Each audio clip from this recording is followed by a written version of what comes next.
के साथ बदलते भारत की शान।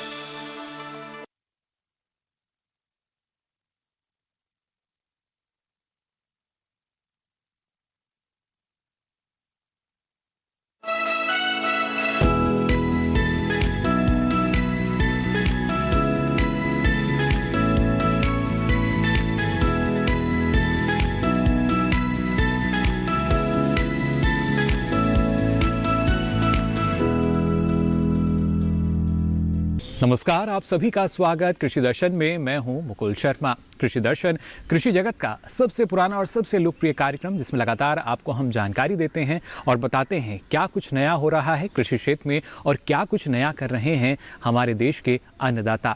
आज के कार्यक्रम की बात करें तो आज खास तौर से आपको हम जानकारी देंगे मटन मशरूम के बारे में, किस तरीके से इसकी खेती आप कर सकते हैं, और साथ ही आपको मिलवाएंगे एक सफल किसान से भी, प्रगतिशील किसान से, जिन्होंने धान के क्षेत्र में किस तरीके से तकनीकी का इस्तेमाल किया है। और आखिर में बात करेंगे प्रधानमंत्री कृषि सिंचाई योजना की। ये सारी जानकारी अलग अलग सेगमेंट के जरिए आप देख सकेंगे। तो चलिए अब शुरुआत करते हैं कार्यक्रम की। किसान बहनों भाइयों, आइए सबसे पहले देखते हैं विज्ञान और किसान में आपके लिए आज क्या है खास। आज आपको सबसे पहले जानकारी हम देने जा रहे हैं मशरूम की खेती के बारे में। हम सभी जानते हैं जो जोत है वो छोटी होती जा रही है और ऐसे में आवश्यकता है कि कम जोत से अधिक मुनाफा आप कैसे ले सकते हैं। इसके लिए एक अच्छा कारगर विकल्प है मशरूम। जी हाँ, मशरूम की खेती कर सकते हैं, क्योंकि इसके लिए ना तो आपको बहुत बड़ा खुला क्षेत्र चाहिए, बल्कि एक बंद कमरे में भी आप इसकी खेती कर सकते हैं। अलग अलग तरह की इसकी किस्में हैं, उनकी सफलतापूर्वक आप खेती कैसे कर सकते हैं, आइए जान लेते हैं इस रिपोर्ट में। इंसान प्राचीन काल से ही मशरूम यानी खुम्ब का इस्तेमाल करता आ रहा है। वैज्ञानिक कोशिशों से इसकी व्यावसायिक खेती संभव हो पाई है। पिछले कुछ साल में भारत में भी मशरूम तेजी से लोकप्रिय हो रही है। खास तौर से हम भारतीयों को बटन मशरूम ज्यादा पसंद है। बढ़ती मांग को देखते हुए ही अब किसान इसे बड़े पैमाने पर और व्यावसायिक रूप से उगाने लगे हैं। मशरूम को खेत की आम मिट्टी में उगाना संभव नहीं है, बल्कि इसके लिए विशेष खाद बनानी होगी, जिसे कंपोस्ट कहा जाता है।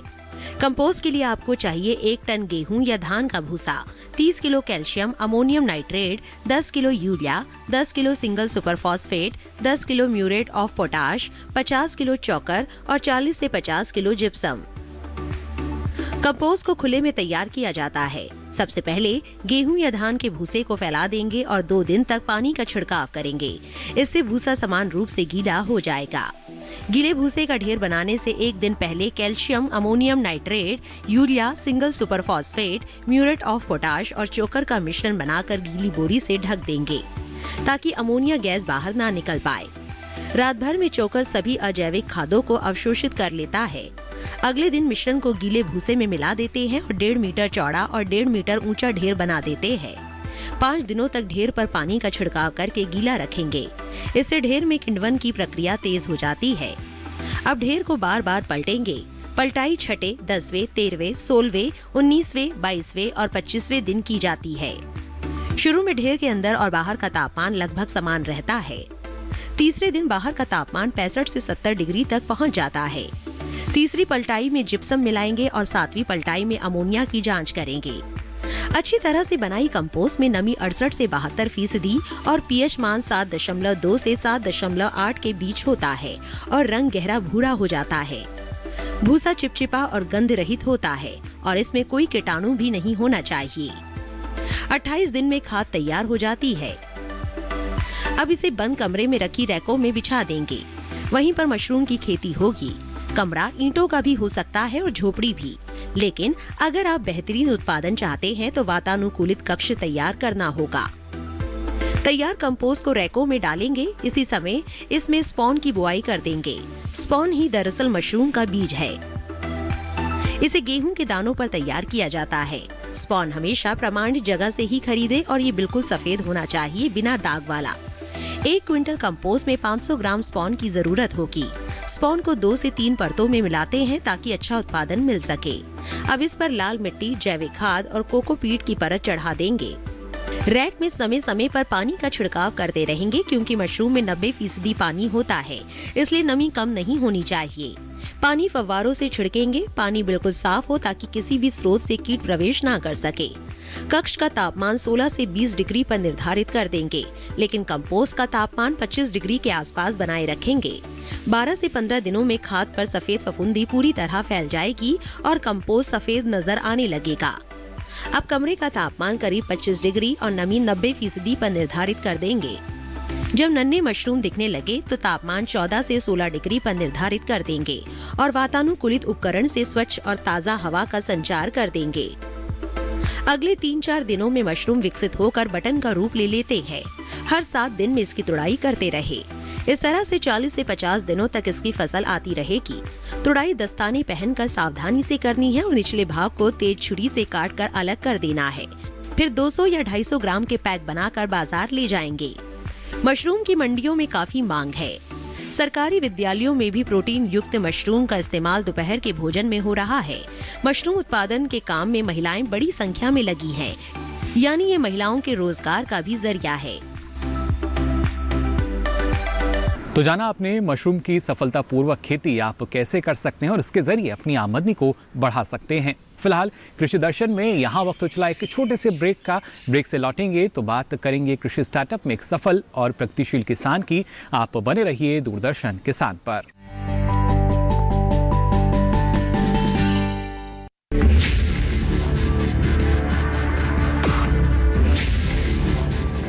भोजन, जल और शुद्ध वातावरण हमारे जीवन का मुख्य आधार है और कृषि इसका मूल स्तंभ। पिछले 60 वर्षों में विज्ञान आधारित कृषि का व्यापक प्रसार हुआ है। साथ ही कृत्रिम संसाधनों के बढ़ते प्रयोग से कृषि की सतत क्षमता पर चिंताएं बढ़ी हैं। प्रधानमंत्री श्री नरेंद्र मोदी जी के दूरदर्शी नेतृत्व के अंतर्गत रसायन मुक्त जैविक खेती एक महत्वपूर्ण प्रयास है। रसायन मुक्त जैविक खेती को बढ़ावा देने के लिए 5 वर्ष पूर्व सरकार ने परंपरागत कृषि विकास योजना तथा उत्तर पूर्व भारत में जैविक मूल्य श्रृंखला योजनाएं आरंभ की। ऑर्गेनिक फार्मिंग को देश भर में बढ़ावा देने के लिए सरकार अनेक प्रयास कर रही है। इसके लिए परंपरागत कृषि विकास योजना के तहत काम किया जा रहा है। न सिर्फ ऑर्गेनिक फार्मिंग को बल दिया जा रहा है, बल्कि उसके लिए वैल्यू एडिशन और मार्केट की व्यवस्था भी की जा रही है। भारत सरकार एवं किसानों के सम्मिलित प्रयासों से आज देश के लगभग 36 लाख किसान 38 लाख हेक्टेयर क्षेत्र में जैविक खेती कर रहे हैं। इसके अतिरिक्त हमारे देश के अनेक ऐसे क्षेत्र हैं जहां आज भी पारंपरिक जैविक खेती हो रही है। इन पारंपरिक जैविक क्षेत्रों को जैविक प्रमाणीकरण सुलभ कराने हेतु पीजीएस के अंतर्गत लार्ज एरिया सर्टिफिकेट का प्रावधान किया गया है। इस प्रक्रिया की विशिष्टता ये है कि इसमें प्रमाणीकरण मात्र 2 से 3 महीनों में हो जाता है, जबकि सामान्य परिस्थितियों में इसमें 2 से 3 वर्ष का समय लगता है। अंडमान निकोबार केंद्र शासित प्रदेश के कार निकोबार एवं नैन काउरी द्वीप समूह देश के सर्वप्रथम ऐसे प्रमाणीकृत जैविक क्षेत्र हैं। अभी हाल ही में संपूर्ण लक्षद्वीप को जैविक खेती के रूप में प्रमाणित किया गया है। वर्ष 2016 में सिक्किम राज्य पूर्ण जैविक कृषि राज्य के रूप में प्रमाणित हो चुका है। सुदूर उत्तर में हिमालय श्रृंखला के बीच स्थित लद्दाख ने भी पूर्ण जैविक के लक्ष्य की ओर बढ़ना शुरू कर दिया है। जैविक उत्पादों को बाजार सुलभ कराने तथा किसानों की उपभोक्ताओं तक पहुंच बनाने के लिए एक समर्पित जैविक खेती पोर्टल भी बनाया गया है। जैविक खेती पोर्टल के जानकारी मंच और विपणन मंच के माध्यम से किसानों को उच्च गुणवत्ता उत्पादन तथा बाजार उपलब्ध कराया जा रहा है। आशा है देश के सभी राज्य अपने जैविक क्षेत्रों का विस्तार करेंगे और देश में जैविक कृषि क्रांति को मजबूत करने में योगदान देंगे। जैविक उत्पादों की देश और विदेशों में बढ़ती मांग तथा जैविक उत्पादों का बढ़ता बाजार, किसानों की उपभोक्ताओं तक पहुंच तथा जैविक एफपीओ द्वारा जैविक कृषि व्यापार में भागीदारी हमारे किसानों को अपनी आय बढ़ाने का अवसर दे रहा है। पिछले 5 वर्षों में जैविक कृषि उत्पादों का निर्यात दोगुने से अधिक बढ़कर 7,000 करोड़ रुपए से अधिक का हो गया है और इसमें प्रतिवर्ष 20% से अधिक की वृद्धि हो रही है।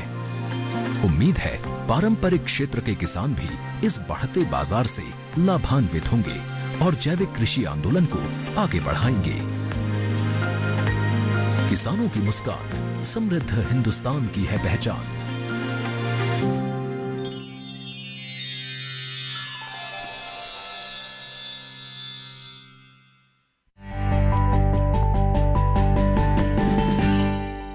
ब्रेक के बाद आप सभी का एक बार फिर स्वागत कृषि दर्शन में। अब आइए देखते हैं कृषि स्टार्टअप में आपके लिए आज क्या है खास।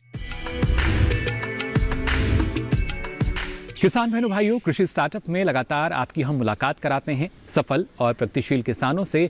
आज भी एक ऐसे ही किसान हैं जिनकी मुलाकात आपको हम कराने जा रहे हैं आपसे। और खासतौर से अगर इनकी बात करें तो इन्होंने धान के क्षेत्र में तकनीकी का इस्तेमाल किया पुरजोर तरीके से, और उसी वजह से आज के समय में ये बाकी किसानों के लिए प्रेरणा का स्रोत बन चुके हैं। ये हैं ओडिशा के रहने वाले रंजीत जी, और किस तरीके से इनकी कामयाबी का सफ़र रहा, कैसे धान के क्षेत्र में इन्होंने तकनीक के इस्तेमाल को बढ़ावा दिया, और साथ ही साथ बताया कि आज के समय की आवश्यकता है कि जो मशीनें हैं उन पर भी ध्यान दिया जाए, और कैसे कृषि और तकनीक का समावेश एक किसान के लिए फ़ायदेमंद हो सकता है। आइए जान लेते हैं इस रिपोर्ट में।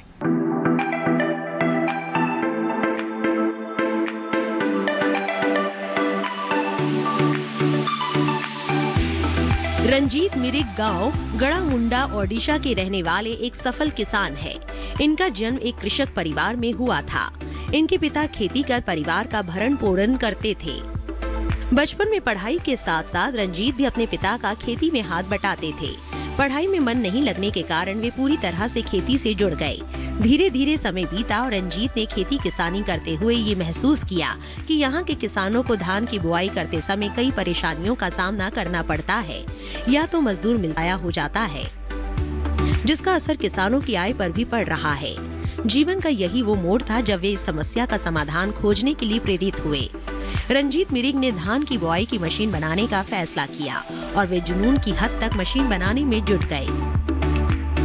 गांव के स्थानीय लोग उनका मजाक उड़ाते और हंसते, लेकिन रंजीत थके नहीं। वे मशीन को बनाने में लगे रहे। रंजीत मिरिक बचपन में साइकिल चलाते थे और जब भी उसमें कोई परेशानी आती तो ये खुद ही उनकी मरम्मत करते थे। उनका ये जज्बा भी धान की मशीन बनाने में मददगार साबित हुआ। रंजीत मिरिक को लोहा काटना आता था। वे कबाड़ से लोहे और छड़ इकट्ठा कर धान की मशीन बनाने में जुटे रहे। मेहनत और कठोर परिश्रम के बाद आखिरकार वो दिन आ गया जब उनकी मशीन बनकर तैयार हो गई और उसका सफल प्रशिक्षण भी हो गया।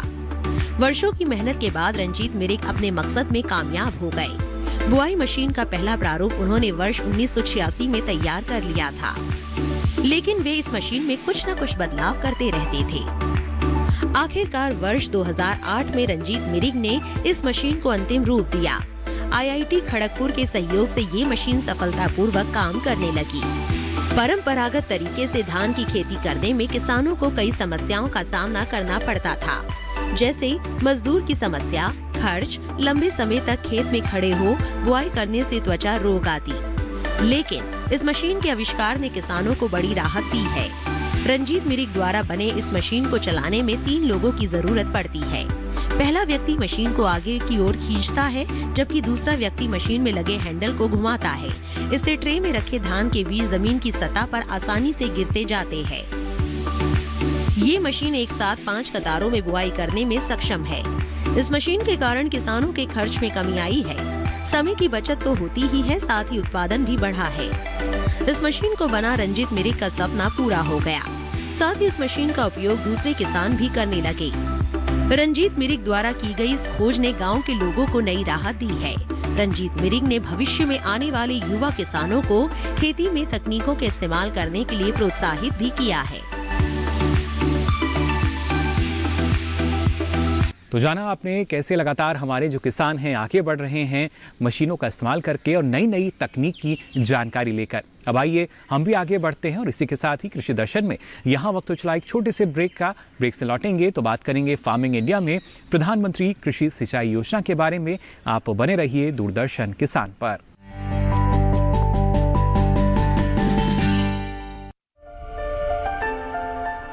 भारत सरकार का हर प्रयास किसानों की प्रगति को दे रहा एक नया विश्वास। देश के किसानों के प्रति समर्पित भारत सरकार विशेषकर पूर्वोत्तर राज्यों और अंडमान निकोबार के कृषि क्षेत्र के विकास के लिए नए प्रगतिशील कदम उठा रही है, जिससे वहां के किसान तेजी से तरक्की कर रहे हैं।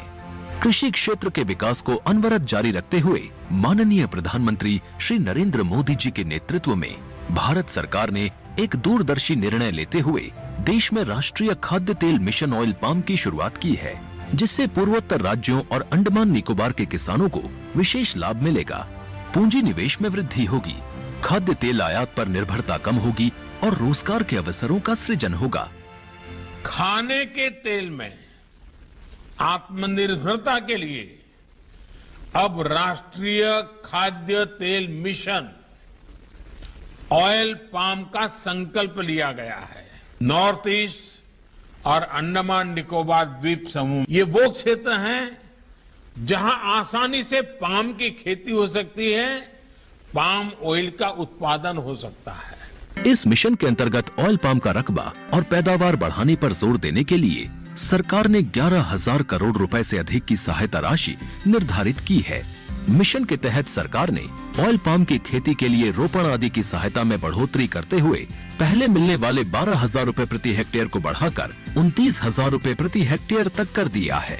पौधारोपण सामग्री की कमी दूर करने के लिए बीजों की पैदावार करने वाले बागों को भी सहायता दी जाएगी, जिसके तहत प्रति 15 हेक्टेयर क्षेत्रफल के ऑयल पाम उद्यान के लिए 1 करोड़ और नर्सरी विकास के लिए 50 लाख रुपए का प्रावधान है। 30 वर्ष की आयु के पुराने बगीचों के पुनरुद्धार के लिए 250 रुपए प्रति पौधा का एक मुश्त अनुदान दिया जाएगा। पूर्वोत्तर और अंडमान को विशेष सहायता के तहत उनकी क्षेत्र संरचना, जलवायु एवं अन्य परिस्थितियों के अनुसार विभिन्न मदों में जैसे हाफ मून टेरेस में 4,000 रुपए प्रति हेक्टेयर, बाड़ या बायो फेंसिंग तथा लैंड क्लियरेंस के लिए 7,000 रुपए प्रति हेक्टेयर और एकीकृत खेती के लिए 10,000 रुपए प्रति हेक्टेयर का प्रावधान है। प्रारंभिक 4 वर्षों की अवधि में रखरखाव और अंतर फसल के लिए 50,000 रुपए प्रति हेक्टेयर का प्रावधान है।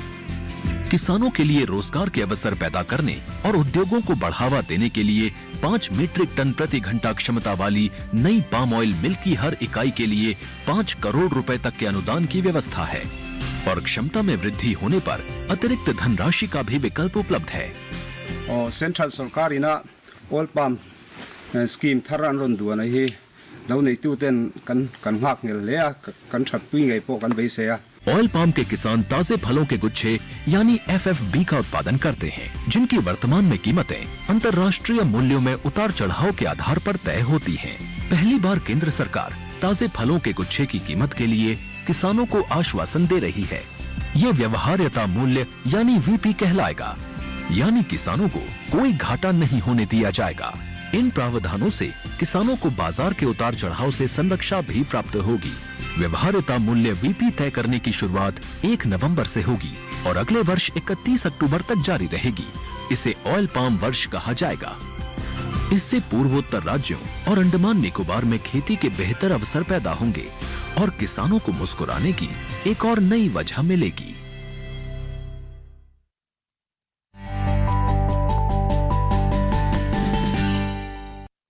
ब्रेक के बाद आप सभी का एक बार फिर स्वागत कृषि दर्शन में। अब आइए देखते हैं फार्मिंग इंडिया में आपके लिए आज क्या है खास। किसान बहनों भाइयों, हम सभी जानते हैं पानी जल, जी हाँ, अगर इसकी बात की जाए ये काफ़ी महत्वपूर्ण है, लेकिन खासतौर से हमारे देश की जो कृषि है वो निर्भर करती है अलग अलग नदियाँ जो हैं या उनके ज़रिए जो नहरी सिंचाई की जाती है। और उसी उद्देश्य से कोशिश ये भी की जाती है कि जो हमारी पावन नदियाँ हैं जिनका अनमोल योगदान रहा है, अतुल्य महत्व भी है, उसको हम कैसे साफ़ सुथरा रख सकते हैं। इसी दिशा में हम सभी जानते हैं नमामि गंगे एक योजना चल रही है जिसके ज़रिए ना सिर्फ गंगा को साफ़ सुथरा रखने की बात है, बल्कि कोशिश यही कि हर एक नागरिक अपनी जिम्मेदारी समझे और इसको साफ रखने में अपनी अहम भूमिका भी निभाए। खासतौर से अभी तक जितना सफ़र रहा है नमामि गंगे योजना का और आने वाले समय में किस तरीके से अलग अलग उपलब्धियां जो हैं वो इस योजना से जुड़ सकते हैं, आइए इस बारे में नज़र डाल लेते हैं हमारी इस खास रिपोर्ट पर। नमामि गंगे प्रोग्राम 2014 में अनाउंस किया था, 2015 से चल रहा है। नमामि गंगे के नेशनल गंगा मिशन के नाम पे है। तो ये पिछले 5-6 साल में काफ़ी काम भी हो चुका है यहाँ पे। तकरीबन 30,000 करोड़ का प्रोजेक्ट्स सैंक्शन हो चुका है। 363 प्रोग्राम प्रोजेक्ट्स, काफ़ी प्रोग्राम्स स्वेज ट्रीटमेंट प्लांट का भी हो या प्लांटेशन का हो या घाट बनाने का कार्यक्रम, ये सब मिला के 363 प्रोग्राम प्रोजेक्ट्स सैंक्शन किए हैं। तो उसमें से 164 अभी कंप्लीट हो चुका है। तो बाकी जगह में काम भी चल रहा है। तो हमारे यहाँ पे गंगा जो क्लीनिंग की बात कर रहे हैं उसमें इनिशियली फोकस रहा कि निर्मल धारा का। निर्मल धारा मतलब जो पानी गंगा में बह रहा है, गंगा जी में बह रहा है, उसी को साफ़ करने का। तो STPs बना के यहाँ पे जो गंदा पानी आते थे उसी को रोकने की प्रयास कर रहा था। वो ज़्यादातर सफल भी हो चुका है एंड वो अभी काम बहुत जगह पे हो भी रहा है। तो जैसे आपने देखा कि वाटर, उस समय के वाटर की क्वालिटी के बारे में तारीफ भी की थी। तो वो निर्मल गंगा की बात है। तो हम अभी मेन स्टेम जो गंगा है उसी को छोड़ के उसी को भी रखते ट्रिब्यूटरीज़ में भी काम करने के शुरू कर रहे हैं। क्योंकि अगर ट्रिब्यूटरीज़ में ट्रिब्यूटरी से जितना पानी गंगा में जुड़ रहा है वो अगर साफ़ नहीं हो तो गंगा जी फिर मैला हो सकता है। आपको देखते होंगे कि यहाँ पे दिल्ली से जो यमुना जाते हैं तो वो उसमें बहुत सारी गंदा पानी जाता है। तो अगर वो यमुना जी वहाँ पे गंगा से मिलता है तो उसमें गंदा पानी आकर मिलेगा तो वो गंगा पानी फिर ख़राब हो सकता है। तो ये इसलिए ट्रिब्यूटरीज़ में अभी फोकस कर रहा है। ट्रिब्यूटरीज़ में गंगा के जितने भी ट्रिब्यूटरीज़ है उनके जो ट्रिब्यूटरीज़ है उपनदियाँ है उसी में भी STPs वैसे काम डिज़ाइन करके वहाँ पे जो स्वेज का पानी जाने के उसी के रोकने के काम कर रहा है। ये नमामि गंगा जो बनाया था 2015 में, तो हमने 2018 में एक जैसे ये 2016 में अथॉरिटी ऑर्डर आया था। 2016 में जब अथॉरिटी बना के उसको एक रेगुलेटरी पावर दिया गया, तब से गंगा नदी में जितने भी पोल्यूटिंग इंडस्ट्रीज़ है उसमें वाटर फ्लो का जो भी करना है इसी के लिए डायरेक्शन देने का, आदेश देने का पावर नमामि गंगा को मिला है। तो उस अथॉरिटी के पावर यूज़ करते हुए नमामि गंगा के DG काफ़ी डायरेक्शन दिए हुए, अवैध खनन रोकने के लिए भी आदेश दिए गए थे और कई इंडस्ट्रीज़ को भी बंद कराने का भी आदेश दिए गए। तो ये रेगुलेटरी पावर यूज़ करते हुए हम काम कर रहे हैं, ये ऐसे भी करते रहेंगे। साथ ही साथ देखो ये NGT का भी एक टीम आदेश है कि नदियों में गंदा पानी ना जाए, उसको मॉनिटर करने के लिए एक सेंट्रल मॉनिटरिंग कमेटी भी बना हुआ है। ये सब मॉनिटर करते रहते कि पानी गंदा ना जो हो जाए। और जो पानी आप बोल रहे थे कि मिनिमम फ्लो होना चाहिए, दैट इज़ उसके लिए भी नोटिफिकेशन 2018 में हमने किया था कि मिनी इकोलॉजी फ्लो के लिए नमामि की तरफ से ही नोटिफिकेट हो चुका है। तो ये गंगा के पानी का संरक्षण करना और उसको मिनिमम इनफ्लो एनवायरमेंट फ्लो बना कर रखना, ये जिम्मेदारी नमामि गंगा सब लोगों के साथ मिलके करने की कोशिश कर रहा है। तो जाना आपने कितना महत्वपूर्ण हो जाता है कि कैसे हर एक नागरिक अपनी जिम्मेदारी समझे और नमामि गंगे जैसी जो योजनाएं हैं, जो मिशन हैं, इनको हम कामयाब बनाएं। अब आइए आगे बढ़ते हैं और आपको जानकारी देते हैं प्रधानमंत्री कृषि सिंचाई योजना के बारे में। जी हाँ, जिसका उद्देश्य है हर खेत को पानी मिले और प्रति बूंद अधिक उपज हम ले सकें। किस तरीके से ये योजना कारगर सिद्ध हो रही है हमारे देश की कृषि और किसानों के लिए, आइए जान लेते हैं इस रिपोर्ट में।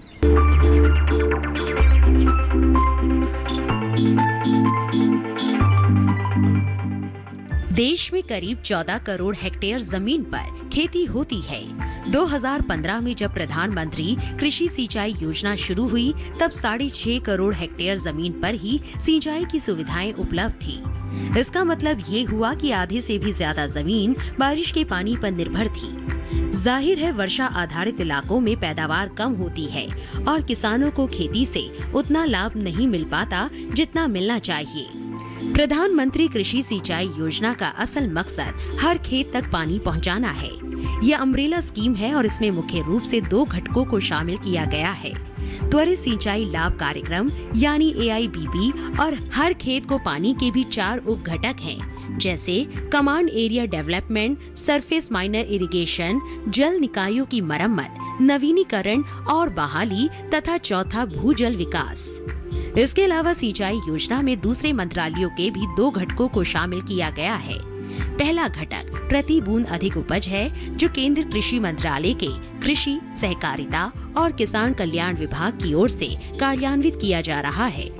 दूसरे घटक का नाम वाटरशेड विकास है। इसका कार्यान्वयन ग्रामीण विकास मंत्रालय का भूमि संसाधन विभाग कर रहा है। सिंचाई योजना का उद्देश्य खेत तक पानी की पहुंच को बढ़ाना और सुनिश्चित सिंचाई के तहत खेती योग्य क्षेत्र का विस्तार करना था। इसके अलावा खेत में पानी के उपयोग की दक्षता में सुधार करना और स्थायी जल संरक्षण प्रथाओं को पेश करना भी इसमें शामिल था। पानी की बचत इस योजना का बहुत महत्वपूर्ण पहलू है।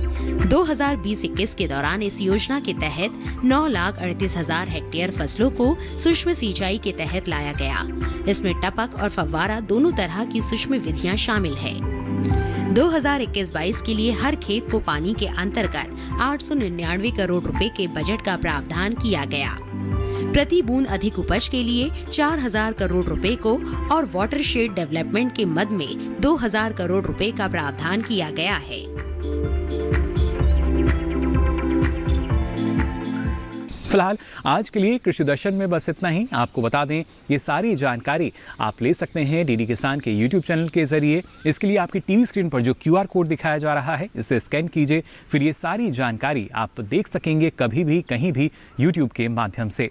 आपको बता दें, अगर आप अपना कोई सवाल या सुझाव हम तक पहुंचाना चाहते हैं तो आप हमें ईमेल भी कर सकते हैं। हमारी मेल ID है krishidarshan@gmail.com।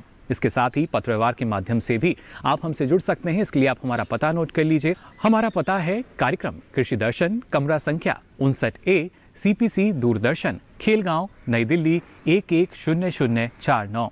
हम इंतजार रहेगा आपके सवाल और सुझावों का भी। कृषि संबंधित नई नई जानकारी लेकर फिर होंगे हाजिर।